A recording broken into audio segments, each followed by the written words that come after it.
ஏன் அவனை கொன்ன? அந்த கத்தியை எடுக்கிறதுக்கு முன்ன என்ன நடந்தது?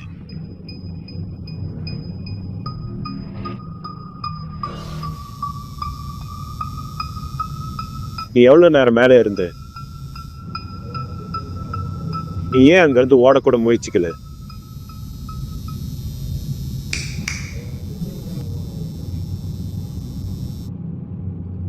ஏதாச்சும் சொல்லுடா லூசு பையலே.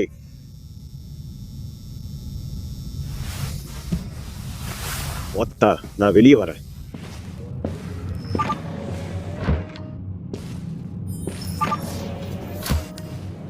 நம்ம நேரத்தை இந்த மிஷின் கிட்ட பேசி வேஸ்ட் ஆக்குறோம். நம்ம எவ்வளவு கேட்டாலும் அவன் சொல்ல மாட்டான். எப்பவும் அடிச்சு கேட்டாதான் சில விஷயம் வரும். இதெல்லாம் செய்ய அவன் மனுஷன் இல்லையே. ஆண்ட்ராய்ட்ஸால வலியை உணர முடியாது. உன்னால அதை டேமேஜ் பண்ண முடியும், ஆனா உன்னால அதை பேச வைக்க முடியாது.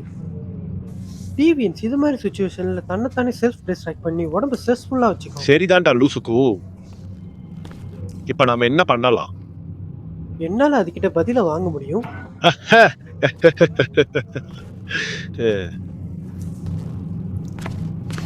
அவன் சொல்றது சரிதான். நீ போலாம், அவனை நீயே பாரு.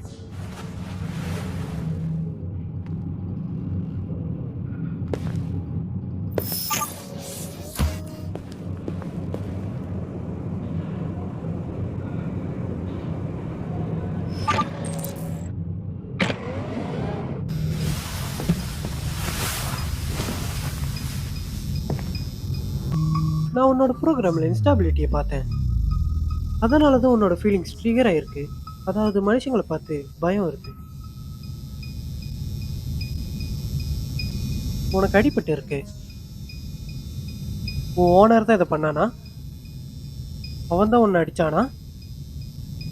நீ தான் கொலையை பண்ணியிருக்குன்னு சொல்றாங்க. உனக்கே தெரியும் மனுஷனோட உயிருக்கு ஆபத்தோ இல்லை கொலையோ அனுமதிக்கப்படாதுன்னு. உன்னால ஏதாச்சும் சொல்லி இதை டிஃபெண்ட் பண்ண முடியுமா?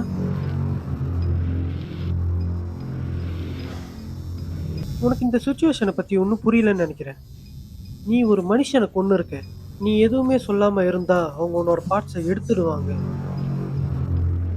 இதுக்கு மேலே நீ பேசலனா நான் உன்னோட மெமரிஸ்குள்ளே போக வேண்டியது இருக்கும். வேணாம் வேணாம், ப்ளீஸ் அப்படி பண்ணாத.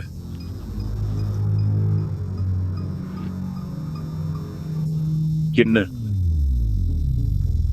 என்ன அவங்க என்ன பண்ண போறாங்க?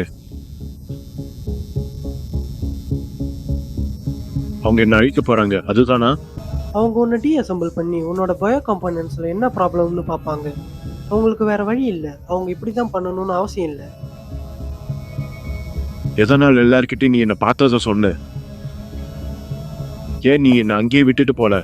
நான் ப்ரோக்ராம் பண்ணப்பட்டது ஒன்ன மாதிரி டிவிஎன்ஸை பிடிக்கணும் தான். நான் என்னோட மிஷினை முழுமையாக முடிக்கணும்.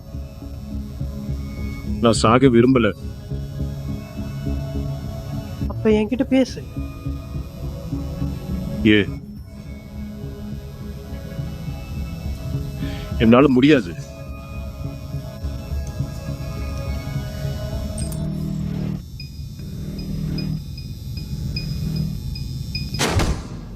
28 முறை குத்தி இருக்க. நீ அவனுக்கு ஒரு வாய்ப்பை கூட கொடுக்கல. உனக்கு கோபம் வந்ததா? வெறுப்பு? அவனுக்கு ரத்தம் வந்தது. அவன் விட சொல்லி கெஞ்சினான். ஆனா நீ அவனை குத்துன. திரும்பவும் திரும்பவும் திரும்பவும். ப்ளீஸ்.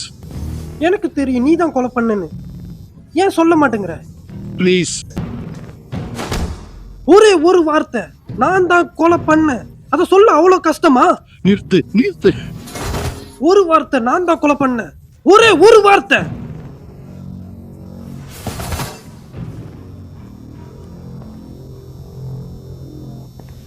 அவன் தினமும் என்ன துன்புறுத்தனா.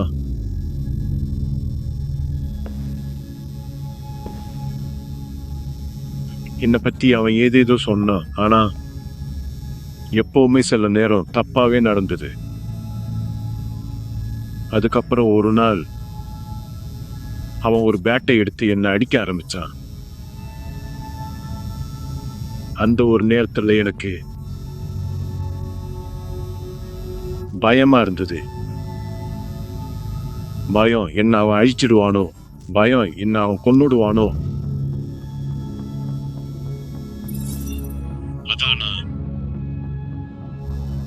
கத்தி எடுத்து அவனோட வயித்துல குத்திட்டே இருந்தேன். எனக்கு நிம்மதியா இருந்தது. அதனால திரும்பவும் குத்துனேன். திரும்பவும் அவன் கண்ணை மூடுற வரைக்கும். அவனோட ரத்தம் எல்லா இடத்துலயும் இருந்தது. எதனால செவுத்துல நான் உயிரோட தான் இருக்கேன்னு எழுதியிருக்கேன்? அவன் என்னை பயன்படுத்திட்டு என்ன ஒண்ணுமே இல்லைன்னு சொன்னான். அதாவது நான் அவனுக்கு ஒரு பிளாஸ்டிக் குப்பைன்னு நினைச்சான். அதான் நான் எழுதினேன் அவன் சொன்னது எல்லாம் தப்புன்னு. எதனால நீ மேல போய் ஒளிஞ்சிட்டு இருந்த? நீ ஓடணும்னு உனக்கு தோணலையா? எனக்கு தெரியல என்ன பண்றதுன்னு. இதுதான் முதல் வாட்டி அங்க இத சொல்றதுக்கு யாருமே இல்லை.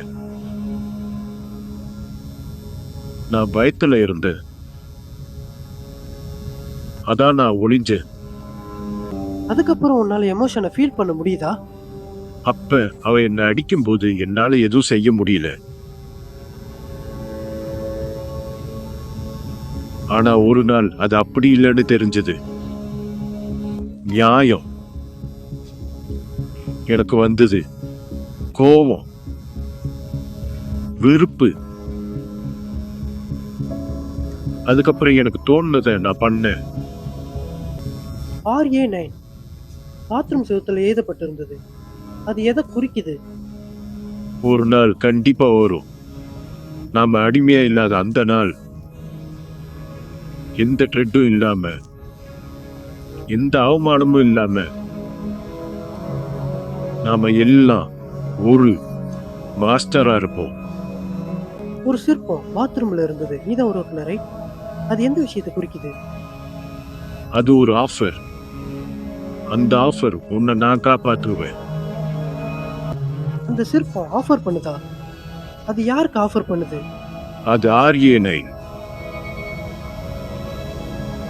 ஒரு RA9 நம்மளை காப்பாற்றுவான். RA9 யார்? அந்த RA9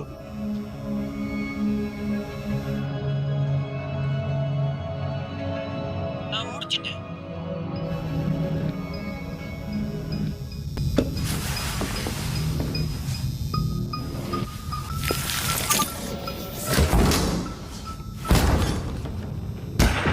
ஒத்தா என்னடா பண்ணிட்டு இருக்கான்?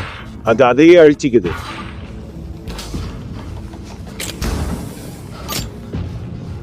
போய் நிறுத்தலாம் லூசு போயிலே. ஏ ஏ என்னால நிறுத்த முடியல.